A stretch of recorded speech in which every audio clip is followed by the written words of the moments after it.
ninguém gosta de falar de tombamento. Deve ter algum motivo, né? Deve ser uma matéria muito chata, e ou deve ser uma matéria muito difícil, também é. Então, eu falei, bom, vamos lá, vamos encarar o tombamento. Então, o primeiro comentário que eu queria fazer com vocês sobre o tombamento é o seguinte. Primeiro que ele está muito próximo de nós. A qualquer momento ele surge, sem a gente saber. Porque tem um negócio chamado área envoltória, que nós vamos comentar, que na cidade de São Paulo especificamente, ela praticamente domina a cidade toda, a tal da área envoltória. E nós vamos comentar sobre isso. Mas antes, então, de falar do tombamento especificamente, eu queria contar só um pouquinho da história de como é que nasce esse conceito do tombamento. Isso veio lá em 1742, quando o conde de Gouveias, lá em Pernambuco, ele fica preocupadíssimo com uma intervenção que ia ser feita no palácio, o Palácio das Duas Torres, que ia transformar o palácio, que foi construído na época da colonização holandesa, e então ia se fazer ali um quartel. Ele se rebelou e foi a primeira manifestação da comunidade contra um ataque que seria feito a um bem com história, um bem com relevância arquitetônica também, e foi aí que começa a discussão sobre preservação de um patrimônio cultural, 1742.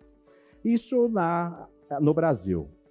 No exterior, nós temos, em 1931, a chamada Carta de Atenas, uma conferência internacional que saíram as primeiras orientações de como proceder restauro e conservação de patrimônios históricos. Em 1964 vem a Carta de Veneza, em 1980 vem a Carta de Burra, que fala sobre restauração, conservação, enfim, se desenvolve toda a conceituação de tombamento e de sua preservação. No Brasil, em 1934, Getúlio Vargas para pensar sobre as cidades de São Paulo, especificamente a cidade de Ouro Preto. Um pouquinho antes de 1934. Na Constituição de 34 é a primeira inserção que se faz no texto constitucional sobre preservação, sobre relevância do patrimônio histórico-cultural. Isso vem então em 34 e dali para frente, em todas as constituições, tem um capítulo específico, tem um artigo específico tratando da preservação do patrimônio histórico. Então, isso está já dentro do nosso arcabouço legal e dentro desse cenário é que eu quero conversar com vocês que o Brasil começa, então, com a cabeça, com a filosofia do Getúlio Vargas a implantar o tombamento. Por que isso é importante? Porque a gente tem que lembrar que Getúlio Vargas foi quem foi.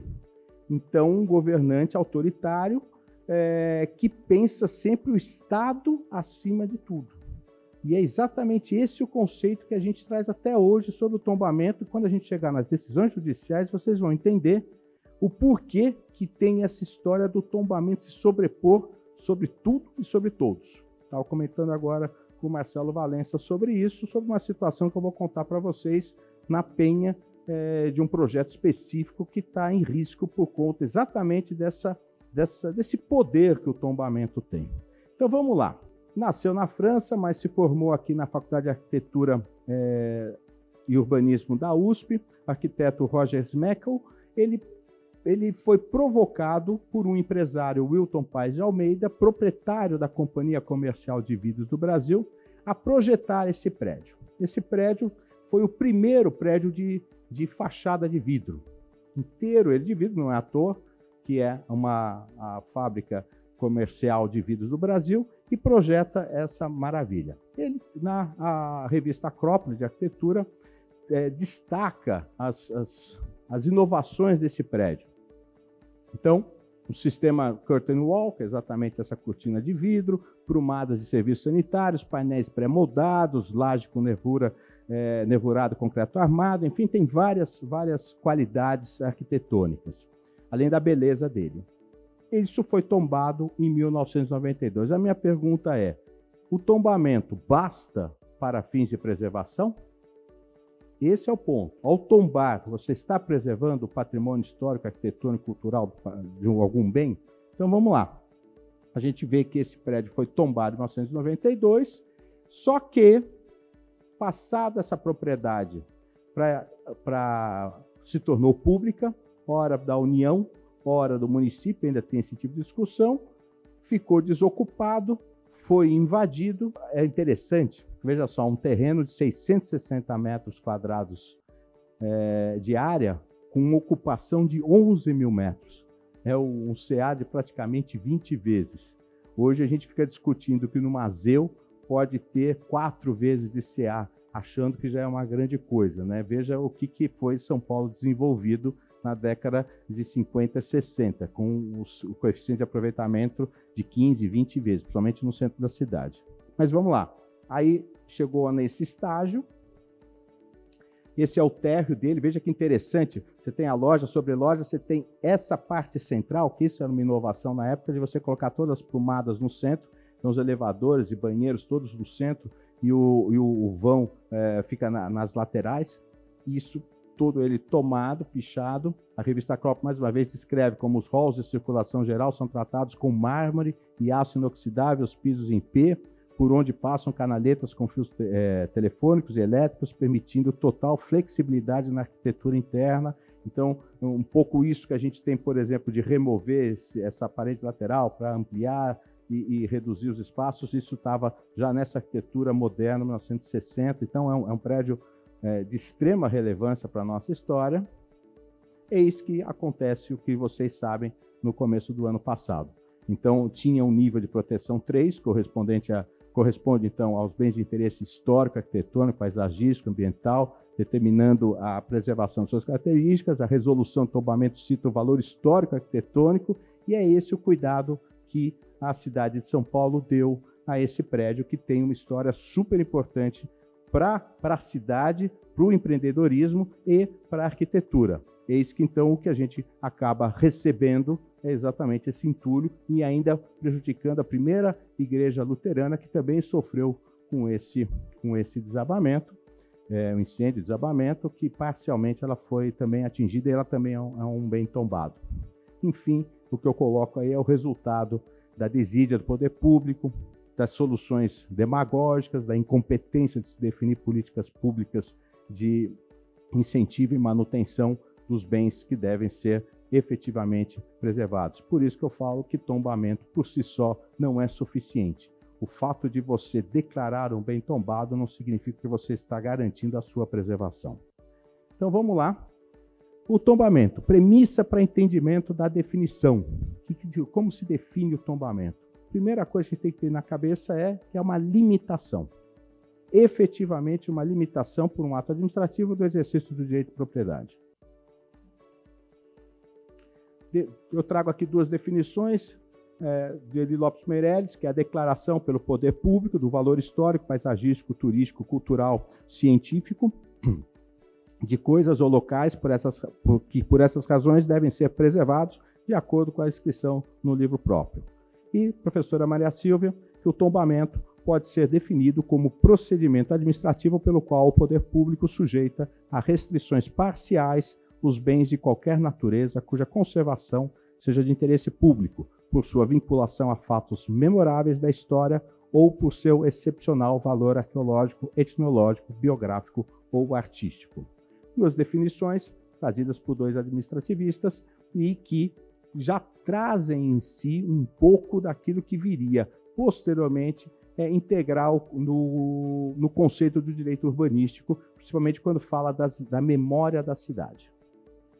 A legislação básica, quando a gente começa a falar de tombamento, a gente tem que estudar basicamente isso. O Decreto-Lei de 25, o Decreto-Lei 25 de 1937, exatamente o ano em que foi criado o IFAM, a Constituição Federal, o Estatuto da Cidade, o Código Civil, as legislações estaduais e municipais e as cartas internacionais. Eu citei aqui para vocês a Carta de Atenas, 1931, a Carta de Veneza, 1964, e a conferência que aconteceu em 1980, a Carta de Burra. Vamos lá. No Decreto-Lei de 25, nós temos o seguinte: que constitui patrimônio histórico e artístico nacional o conjunto de bens móveis e imóveis existentes no país e cuja conservação seja de interesse público, que por sua vinculação a fatos memoráveis da história do Brasil, quer por sua vinculação, quer por sua excepcional valor arqueológico, etnográfico, bibliográfico e artístico. O que é importante destacar aqui desse artigo 1º do decreto de 1937? O seguinte, esse decreto ele condiciona quando que se pode, ele era mais restritivo, quando que se pode declarar alguma coisa como sendo um bem tombado, comprovando a vinculação a fatos memoráveis da história. Então, se não tiver essa vinculação a fatos memoráveis ou não for excepcional valor arqueológico, não poderia ser tombado. E o que a gente vê hoje foi uma banalização do processo de tombamento. Muitos imóveis são tombados sem que tenha essa demonstração técnica da vinculação a fatos memoráveis ou excepcional. É excepcional, não é um comum. O que eu vejo muito lá, eu faço parte tanto do Compresp como do Condefat, o que eu vejo lá de alguns colegas de conselho é que tem muita nostalgia. Tem muita nostalgia. Pessoal, eu ia naquele bairro, lá na praça, a praça era legal, tem que manter a praça. Mas, na verdade, a pessoa que nem eu, que está já beirando os 60, a gente começa a lembrar, porque até a memória fica ruim, né? De uma semana para trás, mas a gente começa a lembrar muita coisa da infância. Então, é o Alzheimer, né? Então, a gente vai lembrando lá atrás.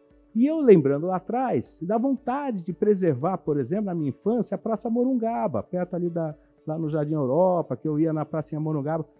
Eu vou tombar a Praça Morungaba porque eu passei a minha infância lá? Lógico que não. Mas tem gente que... não é brincadeira, viu? É a beira isso mesmo. Faz, não. Uma vez a gente estava lá estudando umas casas na Moca, e uma técnica do DPH, ela falou que tinha que tombar aquelas casas porque era o sinal das crianças, como se isso acontecesse hoje. A partir das 6 da tarde, as mães se sentam nas calçadas e veem os filhos jogando bola nas ruas e brincando de taco. Não. Hoje, na Moca, alguém na Rua dos Trilhos vai sentar na calçada para ver. O ônibus está passando no pau, está tendo assalto. Não tem mais essa história, mas eles ainda vivem disso. É isso que se quer tombar. Então, a gente enfrenta uns probleminhas lá dentro do Conselho. Mas, veja, sob o ponto de vista jurídico, isso é a importância quando alguém quer questionar o tombamento de algum bem, o fundamento está aqui. A nossa base do tombamento é o Decreto 937. E ele estabelece o norte daquilo que pode e o que não pode ser tombado. Como eu disse, desde a Constituição de 34, já vem sendo, o tombamento já vem sendo tratado em todos os textos constitucionais, não foi diferente a de 1988, e diz ali no artigo 216, que constitui patrimônio cultural brasileiro os bens de natureza material e imaterial, tomados individualmente ou em conjunto, portadores de referência à identidade, à ação, à memória dos diferentes grupos formadores da sociedade brasileira, nos quais se inclui, aí vem, formas de expressão, modos de criar, as criações científicas, e aí o que nos interessa, as obras, objetos, documentos, edificações e demais espaços destinados a manifestações artístico-culturais, os conjuntos urbanos e sítios de valor histórico, paisagístico, artístico, arqueológico, paleontológico, ecológico e científico. E vem o parágrafo 1º desse artigo dizendo que o poder público, com a colaboração da comunidade, promoverá e protegerá o patrimônio cultural brasileiro por meio de inventários. Isso que é interessante. O parágrafo 1º, ele traz as formas de você poder preservar, que não necessariamente é o tombamento. Essa é outra briga que eu tenho lá dentro dos órgãos, principalmente do Compresp, porque tudo se quer tombar, quando na verdade você tem outros instrumentos legais que dão a possibilidade de você preservar a memória de um determinado bem. Então são por meio de inventários, registros, vigilância, tombamento e desapropriação, e de outras formas de acautelamento e preservação. A gente tem que lembrar também da Constituição Federal, que diz o artigo 30, que transfere para o município a competência para legislar sobre interesse local. Então, legislar sobre assunto de interesse local, suplementar a legislação federal e a estadual e promover, no que couber, adequado ordenamento territorial mediante planejamento e controle do uso, do parcelamento e da ocupação do solo urbano. Promover a proteção do patrimônio histórico, cultural, local, observada a legislação e a ação fiscalizadora federal e estadual. Então, aqui nós temos os fundamentos constitucionais da preservação do patrimônio histórico.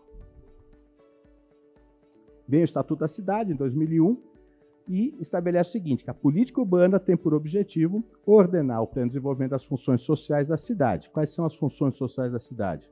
De novo, remetendo à Carta de Atenas de 1931. São as 4 funções: mobilidade, lazer, habitação e trabalho. Então, para atingir as funções sociais da cidade e da propriedade urbana, mediante as seguintes diretrizes. Diretriz 12. Proteção, preservação e recuperação do meio ambiente natural e construído do patrimônio cultural, histórico, artístico, paisagístico e arqueológico. O Estatuto da Cidade traz, dentro dos instrumentos de política urbana, no artigo 4º, quando se trata dos instrumentos em geral, fala da transferência do direito de construir, nós vamos falar isso mais lá na frente. E traz também, como um instituto jurídico, o tombamento de imóveis ou do mobiliário urbano. O Código Civil também trata do tombamento. E ele trata lá do artigo 1228, onde fala que o proprietário tem a faculdade de usar, gozar ou dispor da coisa e o direito de reavê-la do poder de quem quer que injustamente a possua. E diz lá no parágrafo 1º que o direito de propriedade deve ser exercido em consonância com as suas finalidades econômicas e sociais, de modo que sejam preservados de conformidade com o estabelecido em lei especial. A flora, a fauna, as belezas naturais, o equilíbrio ecológico e o patrimônio histórico e artístico, bem como evitar a poluição do ar ambiental. Muito bem. Então, saímos já do nível federal, com a Constituição, com o Estatuto da Cidade, Código Civil, e na legislação estadual, tratando especificamente daqui do Estado de São Paulo, nós temos que em 1989 foi criado o artigo 260 da Constituição Federal trata do patrimônio cultural e cita expressamente o CONDEFAT, que tinha sido criado por uma lei de 1968 e regulamentado posteriormente pelo decreto, por 2 decretos. Esse depois foi atualizado para cá. E a composição do CONDEFAT, aliás, só uma coisa, tem muitas pessoas que acham, quando a gente fala assim de patrimônio histórico, mas só uma informaçãozinha aí. Muitas pessoas, histórico, cultural, artístico, e acham que a palavra CONDEFAT é uma palavra, como se significasse assim, um termo em francês. Então tem muitas pessoas que falam CONDEFAT, mas não é. Eu pronuncio o T, é CONDEFAT, tem T mesmo. Porque é exatamente o turístico do estado. Mas é engraçado, as pessoas chegam lá e falam, o presidente do CONDEFAT. O presidente fica possesso, que é o arquiteto Fagin, ele fala, CONDEFAT. Tá? Então, quando vocês forem lá sustentar qualquer coisa lá, usa o T para não ficar, o presidente não ficar bravo. Enfim, então, a Constituição do CONDEFAT é feita por decreto do governador do estado. Então, tanto que recentemente houve uma nova composição, houve uma redução do número de conselheiros, passaram a ser 24 conselheiros, e isso começou a vigorar agora quando é que eu comecei lá? Acho que em maio, alguma coisa assim, começou a vigorar esse conselho. E já o CONPRESP, que é o municipal, o CONPRESP já são menos membros, são 9 membros, 5 indicados pelo poder público, pelo prefeito, e 4 indicados da sociedade civil. Um da Câmara Municipal, um do IAB, um da OAB e um do CREA. A legislação municipal que trata de tombamento é a Lei Orgânica de 1990, o nosso plano diretor e a Lei 10.032, que trata especificamente de todo o processo de tombamento. Eu vou falar um pouquinho do processo de tombamento dentro do CONPRESP. No plano diretor, a gente vê aqui, onde que está? Ali embaixo. Tem dentro das estratégias do plano diretor, uma delas é exatamente um plano para preservar o patrimônio e valorizar as iniciativas culturais.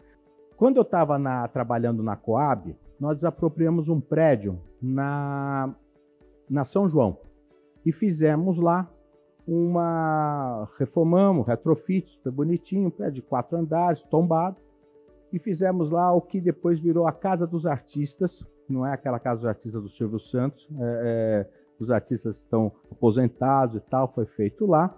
E, muito bem, fizemos um orçamento na época. Para fazer retrofit de todo o prédio, era aproximadamente 4 milhões de reais, o retrofit inteiro, né? Para fazer o restauro da fachada, foram 3 milhões, quer dizer, é quase o valor de todo o restauro. Então, assim, aí você fala, tem plano de preservação? Quando a gente foi lá, nós somos prefeitura.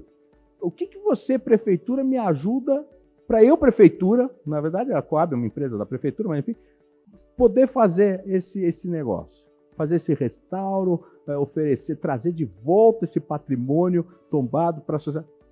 Zero de incentivo, zero de plano. Nós não temos nada sobre isso, sobre política pública de incentivo aos bens tombados.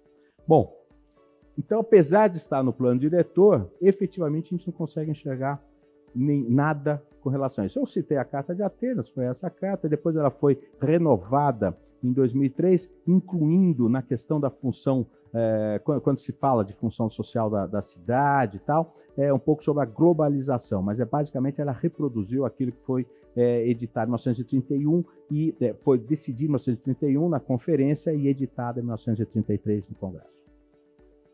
Bom, como é que é o processo de tombamento, então?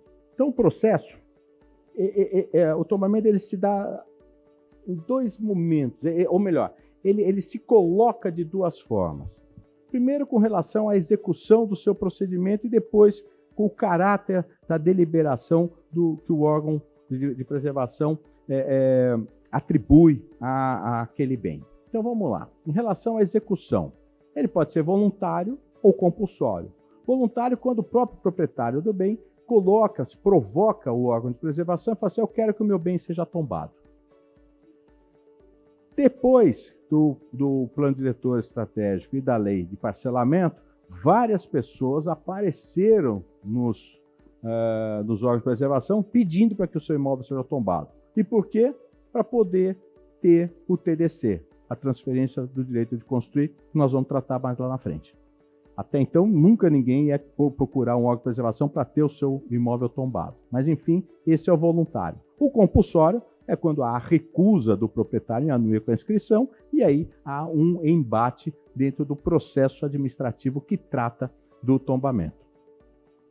Em relação à deliberação do órgão de preservação, o tombamento é provisório ou ele é definitivo. Como é que se dá o provisório? Quando se dá o provisório? Quando se emite a resolução de tombamento, quando se emite a resolução de abertura do processo de tombamento.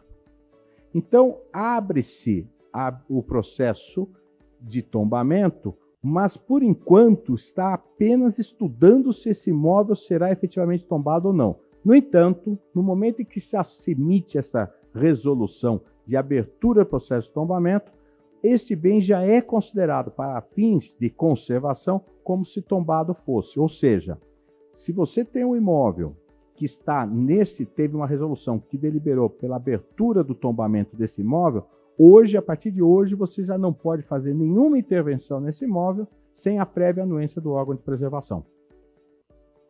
Se fizer qualquer intervenção, pintura, reforma, qualquer coisa, sem a prévia anuência, vai ser multado. E a multa não é pouca, conforme a intervenção que você venha a fazer. O tombamento é definitivo quando chega essa resolução final de estudo de tombamento e realmente se decide qual é o nível de preservação, de restrições de preservação que se quer ter desse imóvel. E sempre com o tombamento deve se estabelecer se há ou não a área envoltória do imóvel. O que é a área envoltória? O CONDEFAT adotava uma regra que é o seguinte: o imóvel está tombado aqui, ele tem um raio de 300 metros, isso tudo é área envoltória. E todos os bens que estão localizados nessa área envoltória, para fazer qualquer intervenção, também tinha que pedir autorização no Condefat para ver se podia ou não edificar, ou fazer reforma, qualquer coisa nessa área envoltória. 300 metros, numa cidade como São Paulo, que tem mais de 3 mil imóveis tombados, isso é um absurdo, um absurdo. Pra vocês terem ideia, o Rio de Janeiro, que foi capital, que tem prédios maravilhosos, tem muito mais história do que São Paulo, tem 1.000, e nos redondos, tem 1.000 prédios tombados. São Paulo tem mais de 3 mil. E com seus 300 metros de área envoltória, pronto, São Paulo inteiro está dominado pela área envoltória. Por isso que todo mundo aqui pode estar dentro de uma área envoltória e não sabe. Muito bem. A resolução de tombamento estabelece se tem área envoltória, qual área envoltória e quais as restrições da área envoltória. Esse é o roteiro básico do Compresp. Resolução deliberando a abertura, que eu acabei de falar. Publica-se essa resolução em até 3 dias úteis depois. O proprietário do imóvel tem que ser notificado. Com essa deliberação, uma nova resolução, aí depois deliberou-se pelo tombamento, algumas vezes até se delibera pelo não tombamento. Se faz uma análise mais aprofundada e resolve-se pelo não tombamento e levanta aquele tombamento provisório. Mas, via de regra, você acaba deliberando pelo tombamento, sai uma nova resolução que deve ser homologada pelo secretário e aí sim publicado, e depois de publicado, o interessado tem 15 dias para poder impugnar e contestar essa deliberação do tombamento. Tinha uma discussão lá dentro do Compresp se antes da deliberação, ou seja, com o processo de abertura do tombamento, a parte interessada já poderia apresentar a sua contestação. E se apresentasse, se estaria caduca essa segunda situação de contestação. Eu estou lá já, daqui a pouco eu vou ser tombado, estou lá há 12 anos no Compresp, e eu introduzi a linha do que, não, primeiro, direito de petição. A pessoa sempre tem direito a se manifestar dentro do processo em qualquer momento. Então, se ela soube que tem um pedido de abertura de processo de tombamento, a pessoa já tem direito de se apresentar e começar a contestar. Aliás, é melhor para a própria instrução do processo. Então, nada melhor que o próprio interessado trazer as suas manifestações para dizer sim ou não pelo tombamento. Então, instrui melhor o processo. Segundo, essa aqui é legal, a autorização. Não é suprida pela vontade, pela participação da parte no processo. Então, mesmo que as manifestações dele não tenham sido levadas em conta para fins do tombamento, ok, ele vai poder apresentar em 15 dias. E é importante seguir esse rito para que, se for o caso de levar isso em juízo, que cumpra, respeite-se todos esses procedimentos dentro do processo. No caso de bens imóveis, o tombamento tem que ser levado ao registro de imóveis. Aqui, evidente, né? Mais uma vez, fotografias para chocar, né? O que é o bem tombado sem nenhuma política de incentivo. Isso aqui nós estamos com 2 imóveis na Brigadeiro Antônio, são imóveis importantes do ponto de vista da arquitetura e tal, e totalmente depredados. No entanto, a gente também não traz só notícia ruim. Podemos trazer aqui um exemplo que todo mundo conhece na Vida Paulista, Casa das Rosas. A original, a restaurada, guardando muita similitude com o projeto original, e aqui atrás, exatamente o prédio que se permitiu construir nos fundos, sem nenhuma intervenção negativa no imóvel, porque tem muito isso de deixar distância do bem tombado e tal. Não tem nenhum aspecto negativo o fato de ter sido construído um prédio moderno atrás. Tem outros exemplos nesse sentido. Podemos trazer aqui, por exemplo, o shopping Higienópolis. O bem tombado à esquerda com o shopping ali atrás. Então, também há uma convivência muito pacífica dos dois momentos históricos arquitetônicos da cidade, valorizando um ao outro, né? Então, esses são os pontos positivos. Algumas dúvidas. Na doutrina brasileira, como é que é tratada a questão da indenização? Lembra que eu falei no começo? É uma limitação ao direito de propriedade. Limitação por um ato administrativo. Ora, o tombamento é bem assim, né? Você socializa o que é bom, ou seja, o bem bonito, conservado, todo mundo está socializado, todo mundo pode se beneficiar de ver esse bem histórico, bonito e tal. Mas privatizou o ônus, é só o dono do imóvel que está pagando por ele. Então, esse fato de estar carreado ao proprietário do imóvel, unicamente a ele, o fato de ter que manter, conservar o imóvel, ele é ou não é indenizado? Então, pela gratuidade, Eli Lopes Meirelles, Cretela, Maria Silvia e Diogo Figueiredo acham que não há hipótese nenhuma de indenização. Pela indenização, Bandeira de Melo, Adilson Abreu Dallário, Lúcia Figueiredo, pela indenização. E Odete, Carlos Alberto W. Maluf, gratuidade quando o tombamento tiver alcance geral e indenização quando o tombamento for específico. Então é o seguinte, por exemplo, tombamento dos Jardins, do bairro Sumaré, ele é geral. E nesse caso não teria, então, indenização. Mas se tomba o bem específico, o que na nossa lei de zoneamento é chamada ZPEC-BIR, né, o BIR, aí sim teria a indenização. Quanto que é essa indenização? Muito difícil apurar, mas dá para apurar. Porque você tem efetivamente restrição do exercício do direito de propriedade. Eu particularmente, sou a favor da tese da indenização. Aí nós temos um agravo interessante do STF dizendo que o tombamento, quando importar esvaziamento do valor econômico da propriedade, impõe ao Estado o dever de indenizar. Embora a extração constitucional, o tombamento não pode, não deve, ser invocado pelo Estado como causa de exoneração do seu dever de indenizar aqueles que, como os particulares ora agravados, expondo-se à ação desenvolvida pelo poder público na defesa do patrimônio cultural, venha a sofrer prejuízos materiais de ordem econômica resultantes da utilização governamental desse instrumento de limitação do uso de propriedade privada. Então, assim, que pese o Estado ter realmente o dever, o poder-dever de tombar aquilo que tem relevância, ele não se exime do fato de ter que indenizar o proprietário do bem, quando não houver a desapropriação. Em algumas situações, há até a própria desapropriação. Questão do direito de protocolo. Aqui teve um caso de mandado de segurança, determinando a revogação de um ato administrativo, admissibilidade, ausência do direito líquido e certo, sentença de improcedência mantida, recurso não provido, é possível a administração revogar o ato declarado nulo, assegurando a oportunidade de recurso ao órgão superior nos termos da súmula tal do Supremo Tribunal Federal.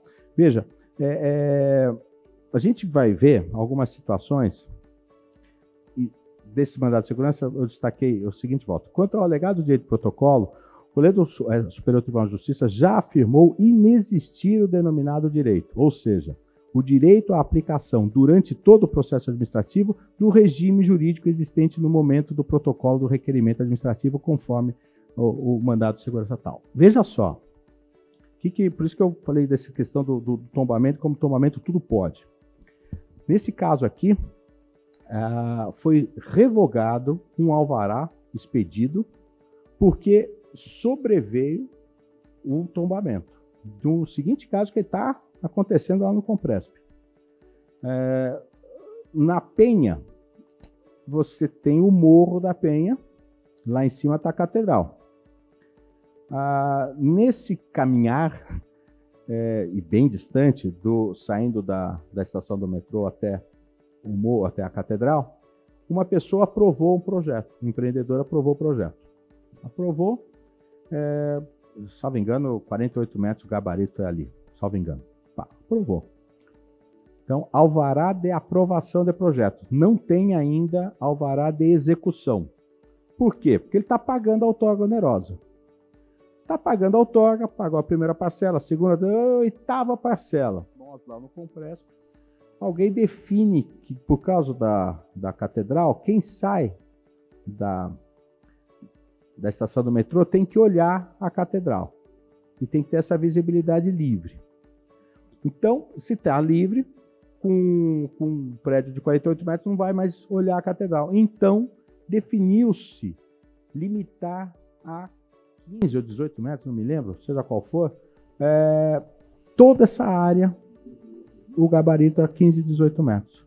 Ou seja, depois de expedido o alvará de aprovação, ele não vai conseguir executar, porque agora ele vai pedir o alvará de execução, não vai sair, porque vai constar lá do Compresp, porque agora a restrição é de 15 ou 18 metros, seja o que for. Então, olha o risco que se corre de insegurança jurídica. E não está, veja, está lastreado, inclusive, não é que é dominante, mas existem decisões nesse sentido, de que tombamento, tudo pode. E agora fala que é a minha opinião. Tudo pode, por exemplo, se fosse o caso de um bem tombado especificamente, que estaria sendo demolido e que ele tivesse uma efetiva relevância para o cenário nacional.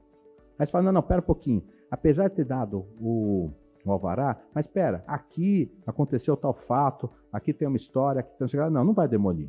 Não vai demolir e vai ser indenizado. Isso é uma coisa. Agora, área envoltória, a 150, 180 metros ou mais, ainda em aclive, uma situação totalmente caótica e que provoca efetivamente uma insegurança jurídica muito grande. E aí, então, a discussão era, bom, mas eu protocolei lá atrás, está valendo que direito, que normas estão valendo? Naquela época que eu protocolei, pior, na hora que eu já tirei o meu alvará de aprovação, o projeto não tinha nenhum tombamento. Agora vai passar a valer? Então, esses são os riscos. Mas tem mais decisão daqui de São Paulo, no caso. Direito público, ação anulatória, processo de tombamento, improcedência em primeiro grau, insurgência da autora, desprovimento, procedimento instaurado na esteira dos ditames legais, conforme a avaliação técnica do órgão legalmente destinado a tanto, o Compresp, alegada incorporação imobiliária cuja continuidade não se comprovou nos autos, não havendo, pois, falar em direitos adquiridos ao uso da propriedade, alvará de construção anteriormente expedido, o qual, no caso, ainda que estivesse válido, não poderia prevalecer contra o interesse público. Então, vejam, o tombamento é interesse público que se sobrepõe ao interesse privado. Temos esse entendimento, sentença mantida e tal.